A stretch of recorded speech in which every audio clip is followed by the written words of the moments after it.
Bienvenidos sean conciencias, porque el saber nos libera. Max Heindel, Cristianismo Rosacruz. Instrucción 6. Vida y actividad en el cielo. En nuestra última instrucción vimos cómo la ley de consecuencia trata impersonalmente nuestros hábitos y obras malos, trabajando para el bien de las vidas futuras y, para ilustrar su operación, señalamos casos tales como el del asesino, el del suicida, el del borracho y el del avaro. Esos casos son extremos, sin embargo, y existen muchas personas que han vivido una buena vida de moralidad, teñida más bien por pequeños egoísmos, que es el pecado de nuestra época, que por pronunciada maldad efectiva, y para ellas la estadía en las regiones purgatoriales del mundo del deseo, es, por supuesto, más corta y el sufrimiento correspondiente menos intenso. A su debido tiempo todos pasan a las regiones superiores del mundo del deseo, donde está situado el primer cielo. Esta es la tierra del veraneo, el Summerland, de los espiritistas.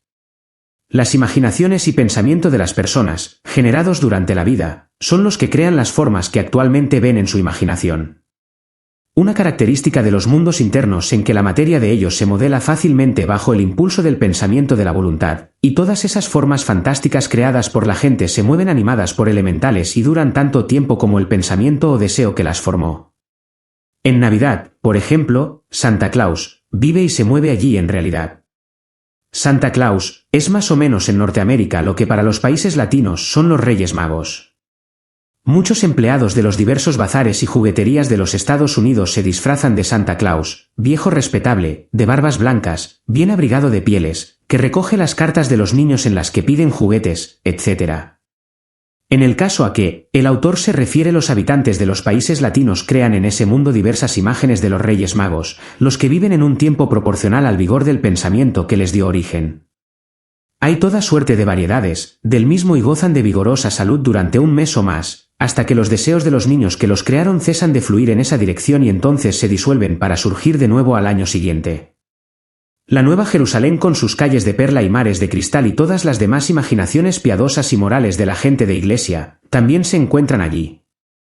El purgatorio tiene también una forma de pensamiento maligna, con sus hornos y calderas, creado por los pensamientos de los hombres que creen en él, pero en la parte superior del mundo del deseo encontramos únicamente lo que es bueno y deseable de las aspiraciones humanas. Allí tiene el estudiante toda clase de bibliotecas y puede proseguir sus estudios de una manera mucho más efectiva que cuando estaba confinado en su cuerpo denso. Si desea un libro pronto lo tiene ante sí. El artista por medio de su imaginación da forma perfecta a sus modelos, pinta con colores vivientes, luminosos, en vez de pintar con las inexpresivas e inertes pinturas de la tierra que son su desesperación, porque aquí, en la vida terrestre, es imposible para él reproducir los tintes que ve con su visión interna, pero el mundo del deseo es el mundo del color por excelencia y por lo tanto obtiene los deseos de su corazón en el primer cielo y recibe inspiración y poder para continuar su labor en futuras vidas. El escultor encuentra análogamente en esta parte de su vida post-mortem un estado de alegría y perfeccionamiento, con facilidad maravillosa da forma a los plásticos materiales de este mundo convirtiéndolos en estatuas con las que soñó en su vida terrestre. El músico también se beneficia, pero no está todavía en el verdadero mundo del sonido. Ese océano de armonía en el que se escucha la música de las esferas está en la parte de la región del pensamiento concreto que, en la religión cristiana esotérica, llamamos el segundo cielo, y así el músico oye solamente el eco de las armonías celestiales, pero, sin embargo, son muchísimo más dulces que las que pudo oír en la tierra y su alma se baña en su exquisita armonía, anticipo de las cosas mejores que vendrán más tarde. Aquí encontramos también a todos los niños pequeños que van directamente a este lugar, después de morir, y si sus amigos pudieran verlos, no estarían desconsolados, porque para aquellos es una vida envidiable. Casi siempre se encuentran con algún miembro de su familia que ha muerto con anterioridad o con algún amigo, los que cuidan de esos niños. Hay también personas que juntan un gran tesoro para ellas mismas empleando buena parte de su tiempo en inventar juegos y juguetes para los pequeños, y de esa suerte la vida en el primer cielo se desliza hermosísimamente para los niños, no descuidándose en manera alguna su instrucción. Se les agrupa en clases, no solamente de acuerdo con sus edades y capacidades, sino de acuerdo con su temperamento, y se les instruye especialmente sobre los efectos que producen los deseos y las emociones, cosa que puede hacerse fácilmente en un mundo en el que esos efectos pueden demostrarse objetivamente. De esta manera se les enseña por medio de lecciones objetivas el beneficio de cultivar deseos buenos y altruistas, y muchas de las almas que llevan una vida de estricta moralidad lo deben a eso, por haber muerto en la infancia y haber pasado de 15 a 20 años en el primer cielo antes de renacer nuevamente. Se pregunta a menudo por qué mueren los niños. Hay muchas causas, una de ellas es por haber muerto en algún terrible accidente, en un incendio o en el campo de batalla, en una vida anterior, pues en tales circunstancias el ego no puede concentrarse convenientemente sobre la visión panorámica de su pasada vida. Está también el caso de que las lamentaciones y sollozos de la familia le hayan impedido esa concentración. El resultado de todo ello es una impresión muy débil de las experiencias de la vida en el cuerpo de deseos, con un purgatorio y un primer cielo insípidos. En tales casos el ego no recoge lo que ha sembrado, de manera que podría cometer los mismos pecados o locuras en otra vida subsiguiente. Para evitarlo, el nuevo cuerpo de deseos que forma el ego antes de nacer debe llevar bien impresa la lección requerida. El ego está siempre inconsciente de que está dirigiéndose a renacer, cegado por la materia que se va agrupando en torno suyo, así como nosotros estamos cegados cuando entramos en una casa oscura en un día lleno de sol. Únicamente después del nacimiento vuelve la percepción interna en cierto grado. Entonces, cuando pasa por la muerte y va al primer cielo, se le enseñan objetivamente de diferentes maneras las lecciones que debió haber aprendido en su pasaje anterior, de la vida precedente. Cuando se ha aprendido la lección y se ha impreso sobre el aún no nacido cuerpo de deseos, el ego renace en la tierra y el proceso continúa en la forma ordinaria. Los niños que mueren antes de los 7 años han nacido solamente en lo que atañe a sus cuerpos denso y vital, y no son responsables ante la ley de consecuencia. Aún hasta los 12 o 14 años el cuerpo de deseos está en proceso de gestación, como se explicará más ampliamente en la próxima instrucción, y como aún no ha nacido no puede morir, siendo los cuerpos denso y vital los únicos que se disgregan cuando el niño muere. Este retiene su cuerpo de deseos y su mente hasta el próximo nacimiento. Por lo tanto, no transita todo el sendero que atraviesa generalmente el ego en un cielo de vida, sino que únicamente asciende al primer cielo para aprender la lección requerida y después de un intervalo de 1 a 20 años renace a menudo en la misma familia. Es un error creer que el cielo es un lugar de desmedida felicidad para todos. Nadie puede recoger más felicidad que la que sembró en la tierra. La medida de nuestra felicidad allí serán las buenas obras que realizamos en nuestra vida terrestre. El panorama de la vida impreso en nuestros cuerpos de deseos después de la muerte forma las bases de nuestro goce, en el cielo, así como fue la causa de nuestros sufrimientos en el purgatorio. Recordaremos que conforme al panorama de la vida pasada se desarrollaba en el purgatorio, únicamente las escenas en las que habíamos injuriado o herido a alguien son las que producirán sufrimientos. En el primer cielo únicamente los buenos deseos y los actos desinteresados son los que producen sentimientos de felicidad. Cuando contemplamos alguna escena en la que ayudamos a alguien consolando sus tristezas y aliviándole sus sufrimientos, no solamente sentimos la más intensa satisfacción personal, sino que además sentimos todo lo que sintió el favorecido como alivio corporal y la corriente mental de gratitud que sintió por su auxiliador. No importa que aquel conociera o no al que ayudó, el sentimiento que emitió cuando lo ayudamos se realizará allí, independientemente de toda otra circunstancia. Por otro lado, si hemos quedado agradecidos a nuestros benefactores sentiremos el mismo sentimiento de alivio de toda incomodidad y nueva gratitud por el que nos ayudó. Como que todos estos sentimientos y deseos se disuelven en el ego por las fuerzas espirituales alquímicas, generadas cuando se están realizando allí, y como que sufren además una transmutación convirtiéndose en facultades empleables en las futuras encarnaciones. Se ve fácilmente cuán importante es para nuestro propio crecimiento anímico el que sintamos y expresemos nuestra gratitud por los favores que se nos hagan, porque así echaremos las bases de nuevos favores esta y otras vidas futuras a la vez. Se dice que el Señor ama al que se complace en dar, y es igualmente cierto que la ley de consecuencia ama al corazón agradecido. Cuando se considera el dar, debemos prevenirnos contra la falaz idea de que únicamente el hombre adinerado puede dar. Las donaciones hechas sin discernimiento son una maldición tanto para el dador como para el que las recibe. Únicamente cuando el dador da también su mente y su corazón puede ser el oro de algún valor. ¿Por qué? ¿Qué es el oro sin cariño si se compara con la simpatía? Expresiones de fe y palabras de aliento pueden comunicar valor al hombre para ir y vencer. Excitando su ambición podemos ayudarlo a ayudarse a sí mismo mientras que una ayuda financiera lo haría, dependiente de nosotros. Cuando demos, démonos nosotros mismos, primeramente. La ética del dar, con el efecto sobre el dador en forma de lección espiritual, está hermosísimamente descrita en The Vision of Sir Launfal, la visión de Sir Launfal, de Lovell. El joven y ambicioso caballero, Sir Launfal, cubierto por su brillante armadura y regiamente vestido, sale de su castillo para ir en busca del Santo Grial. En su coraza brilla la cruz, el símbolo de la benevolencia y ternura de nuestro Salvador, el humilde y amante. Pero el corazón del caballero está lleno de orgullo y desdén altivo para el pobre y el necesitado. Encuentra a un leproso pidiendo limosna y con gesto desdeñoso, le arroja una moneda de oro, como si arrojara un hueso a un perro hambriento, pero el leproso no alzó el oro del polvo y dijo: mejor para mí es la corteza del pan del pobre, mejor la bendición de éste si tengo que volver con las manos vacías. No son verdaderas limosnas las que solo pueden tomarse con la mano. Es inútil el oro de aquel que da solo porque le parece un deber hacerlo. Pero aquel que da para quien no está al alcance de su vista, ese hilo de belleza, sostenedor universal, que todo lo penetra y lo une, la mano no puede abarcar toda su limosna. El corazón ansioso extiende sus brazos, porque un Dios acompaña y provee al alma que antes estaba pereciendo en la oscuridad. A su regreso Sir Launfal encuentra a otro en posesión de su castillo, quien le impide entrar. De nuevo encuentra al leproso pidiendo limosna. Esta vez el caballero contesta diferentemente.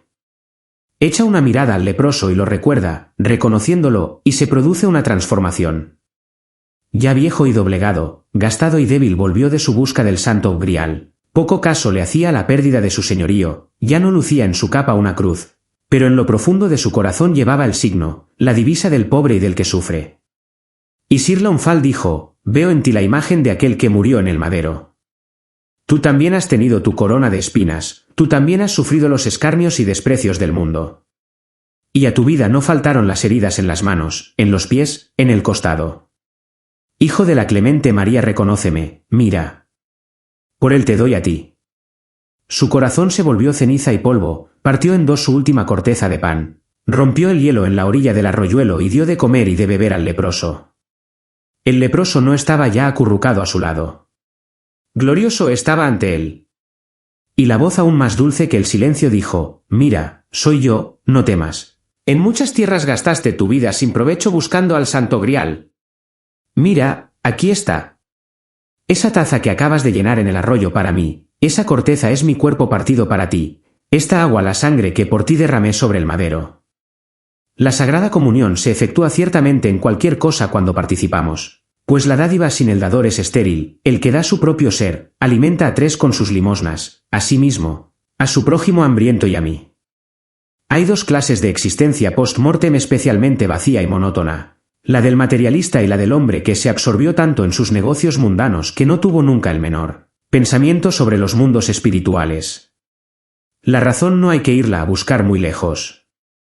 Habrán vivido, si se quiere, una vida buena y moral, sin haberse dejado arrastrar por ningún vicio de los que tienen que purificarse en las regiones inferiores, purgatoriales, del mundo del deseo, pero tampoco han hecho bienes tales que fructifiquen como sentimientos de felicidad en el primer cielo. El haber dado grandes sumas de dinero para construir edificios, iglesias, bibliotecas o parques, no servirá de nada aquí, a menos que el dador se haya interesado particularmente en su donación, habiéndose así dado a sí mismo con su dinero. Dar dinero meramente producirá afluencia de dinero en una vida futura, pero darse a sí mismo es más que dinero, es crecimiento anímico. El hombre de negocios mundanos va por lo tanto a la cuarta región, que es una especie de sitio neutral o límite, entre el purgatorio y el primer cielo. Él es regularmente bueno para que tenga que sufrir en el purgatorio, pero no lo suficiente como para gozar en el primer cielo. Tiene todavía una aspiración intensa por los negocios. Sin ningún interés, salvo deseos que no pueden ser gratificados allí, su vida es de una monotonía nada envidiable, si bien no tiene otro sufrimiento. El materialista que negó a Dios y tiene la idea de que la muerte es una aniquilación, es el peor de todos. Ve su error, pero estando tan divorciado de las ideas espirituales no puede muy a menudo creer más que eso es el preludio de la aniquilación. La horrenda expectativa pesa terriblemente sobre esa gente y no es extraño verlos yendo y viniendo murmurando: ¿cuándo acabará esto? Y lo que es peor de todo, si alguno que sabe trata de informarlos negarán la existencia del espíritu, así como la negaron en su vida terrestre, llamándolo visionario por creer que hay algo más allá. La tendencia natural del cuerpo de deseos es endurecer y consolidar todo cuanto se pone en contacto suyo. El pensamiento materialista acentúa esta tendencia en tal extensión que muy a menudo produce como resultado En las vidas sucesivas, esa enfermedad horrenda, la consunción, que no es más que un endurecimiento de los pulmones. Estos deben ser blandos y elásticos. Ocurre algunas veces que el cuerpo de deseos aplasta al cuerpo vital en la próxima vida, así que éste no puede contrarrestar el proceso de endurecimiento y entonces tenemos la tisis galopante. En algunos casos el materialismo pone quebradizo al cuerpo de deseos, por decirlo así, entonces no puede realizar debidamente su apropiado trabajo de endurecimiento del cuerpo denso y produce como resultado el raquitismo, huesos blandos. Vemos, pues, los peligros que entraña entretener tendencias materialistas, o endurecimiento de las partes blandas del cuerpo, como en la consunción, o reblandecimiento de las partes duras, huesosas, como en la raquitis. Por supuesto, no todos los casos de consunción demuestran que el que la sufre fue materialista en una vida anterior, pero el ocultismo afirma que ese resultado suele producirlo el materialismo. Hay otra causa puesta en movimiento en la Edad Media, que produce esa horrenda enfermedad. En el transcurso del tiempo todo hombre se prepara para ascender al segundo cielo que está situado en la región del pensamiento concreto. Todas las buenas aspiraciones y deseos de la vida pasada se imprimen y marcan sobre la mente, que entonces contiene todo lo que sea de valor permanente. El ego se retira del cuerpo de deseos, que entonces queda como cascarón vacío, y envuelto únicamente en la mente, asciende al segundo cielo. Recordaremos que después de la terminación del panorama, recién después de la muerte, cuando el ego se retiró del cuerpo vital, pasó por un periodo de inconsciencia antes de despertarse en el mundo del deseo. Hay también un intervalo entre la retirada del cuerpo de deseos en el primer cielo y el despertar en el segundo. Pero ahora no hay inconsciencia, todas las facultades están sutilmente alertas. Se produce un estado de hiperconciencia, conforme pasa el espíritu por ese intervalo, al que se llama el gran silencio. No importa lo materialista que un hombre haya sido en la tierra, ese estado de su mente se ha desvanecido ahora, y el hombre sabe que es inherentemente divino cuando alcanza ese gran silencio que es el portal de su morada celestial. Es como cuando uno se despierta de una terrible pesadilla y abre los ojos con profundo sentimiento de alivio y sosiego, encontrando que las ocurrencias del sueño no eran reales. Así sucede con el ego. Cuando entra en este gran silencio despierta de las irrealidades e ilusiones de su vida terrestre con una sensación de infinito descanso, lleno de un sentimiento de inmensa seguridad y se siente nuevamente la calma formidable de estar en los eternos brazos del gran espíritu universal. Entonces llegan a los oídos del ego las indescriptibles armonías de la música celestial que llena esa región incesantemente. No es ninguna figura poética el hablar de la música celeste, aunque no es cierto que los ángeles o las personas muertas que tuvieron poco o nada desarrollado el sentido musical, durante la vida terrestre lo hayan desenvuelto súbitamente y tengan pasión por la música o la facultad de expresarla después de morir. El hecho es que el mundo del pensamiento, donde se encuentra el segundo cielo, es también el reino del sonido, del tono, así como el mundo del deseo es el mundo de la luz y el mundo físico el mundo de la forma. El artista obtiene sus efectos de luz y de color del mundo del deseo, pero el músico debe extraer sus inspiraciones del mundo del pensamiento, mucho más sutil. Y en este hecho encontramos la razón de por qué la música es el arte más elevado que poseemos. El pintor saca su inspiración de un mundo mucho más próximo y a su alcance, y por lo tanto puede fijar su creación de una vez por todas en el lienzo, donde pueden verla en cualquier momento todos los que tengan ojos. La música no puede fijarse así, es más evanescente y debe ser recreada cada vez, pues enseguida se esfuma y pasa al silencio. Pero en cambio tiene mucho mayor poder para hablarnos que el mejor cuadro, pues viene directamente del mundo celeste, fresca y fragante, trayendo los ecos del hogar del ego, despertando añoranzas y poniéndonos en contacto con lo que olvidamos tan a menudo en nuestra existencia material. Por lo tanto, la música está sobre todas las demás artes y su poder es tan grande que puede dominar hasta al salvaje y afectarnos en una forma tal que ningún otro arte puede igualar. Goethe era un iniciado y en su Fausto alude 2 veces a este hecho de que en los dominios celestiales todas las cosas pueden reducirse a sonidos o tonalidades. La primera escena tiene lugar en el cielo y el arcángel Rafael dice: el sol entona su antigua canción, en medio del canto de sus esferas hermanas y sigue caminando por la vía que se le ha prescrito fragorosamente a través de los años. El son que al oído del espíritu llega y proclama que el día se aproxima. Las puertas rocosas crujen y las ruedas de Febo giran y cantan. ¡Qué intensos sonidos trae la luz! Pitágoras habla de la música de las esferas, lo que es una realidad en el segundo cielo, y para algunos músicos esta idea no es absurda, pues saben que toda ciudad, todo lago, todo bosque, tiene su tonalidad particular. El arroyuelo cristalino, el céfiro estival que mece la fronda del bosque habla el lenguaje del alma universal. El verdadero músico oye su grande y majestuosa voz en el torrente de la montaña y en la tormenta que cabalga sobre la inmensidad. Ninguna concepción intelectual simplemente de Dios, de la vida o de las cosas suprafísicas puede abarcar las alturas sublimes sobre las que se cierne el músico, pues éste sabe. En el purgatorio los malos hábitos y actos de la vida producen sufrimientos que se transmutan en sentimiento de rectitud en el primer cielo. El bien de la vida pasada se extrae en el primer cielo y cuando el ego entra en el segundo cielo digiere el bien de tal manera que lo transmuta en rectitud de pensamiento, lo que obrará como guía en las vidas terrestres futuras. De esta manera, en cada nuevo nacimiento, el ego trae consigo, como capital, la sabiduría acumulada extraída de las experiencias de todas sus vidas pasadas, que es su capital o existencia utilizable. Las experiencias de cada nueva vida son los intereses que, en el segundo cielo, se agregan al capital. El hombre está allí preparándose también para su próxima sumersión en la materia, calificándose para la nueva batalla contra la ignorancia que tendrá lugar en el próximo día que asista a la gran escuela de Dios. Si alguna ambición digna ha fracasado en su realización, verá allí donde reside el defecto, y aprenderá a llevar a cabo sus designios en el futuro más perfectamente que antes. El músico llevará consigo más grandes melodías cuando vuelva para alegrar con ellas los corazones de los hombres en su destierro en la vida terrestre. El pintor traerá nuevas aspiraciones, pues no debe suponerse que el segundo cielo no tenga color por el hecho de que se le llame la región del sonido. Allí existen el color y la forma a la vez, pero el tono es el rasgo predominante del mundo del pensamiento, el color está más acentuado en el mundo del deseo y la forma en el mundo físico, si bien es cierto que los colores y las formas del segundo cielo son mucho más hermosas que los de cualquier otro mundo. Hemos hablado de ese proceso asimilativo de lo bueno y de la extracción de la esencia. De las experiencias de la vida pasada como si fuera un proceso negativo, y muchos estudiantes creen que la existencia en el segundo cielo es una experiencia ensoñativa e ilusoria. Nada más erróneo, porque las verdaderas actividades de la vida en el cielo son múltiples. El hombre no solamente pasa revista a sus pasadas vidas, sino que está también preparando activamente su futuro.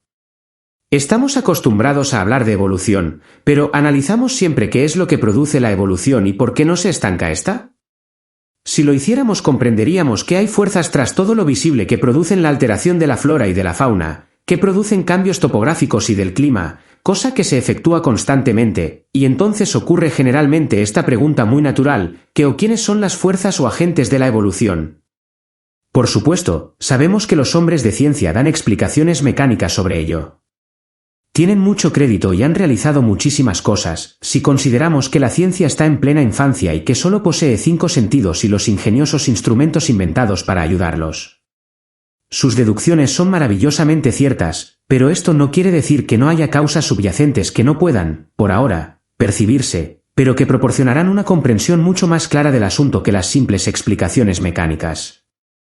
Una ilustración dilucidará este punto. 2 hombres están conversando cuando súbitamente uno golpea al otro. Ahí tenemos un acontecimiento, un hecho y podemos explicarlo mecánicamente diciendo, yo vi a un hombre contrayendo los músculos de su brazo, extenderlos después y dar un puñetazo al otro, a quien tiró al suelo.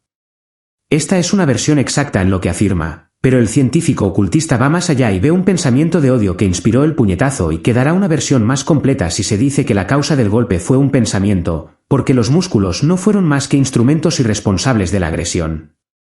Faltando la fuerza impulsora del pensamiento de odio, la mano hubiera permanecido inerte y el puñetazo no se habría producido. De esta manera, la ciencia oculta refiere todas las causas a la región del pensamiento concreto y nos dice que los espíritus humanos y suprahumanos las generan allí.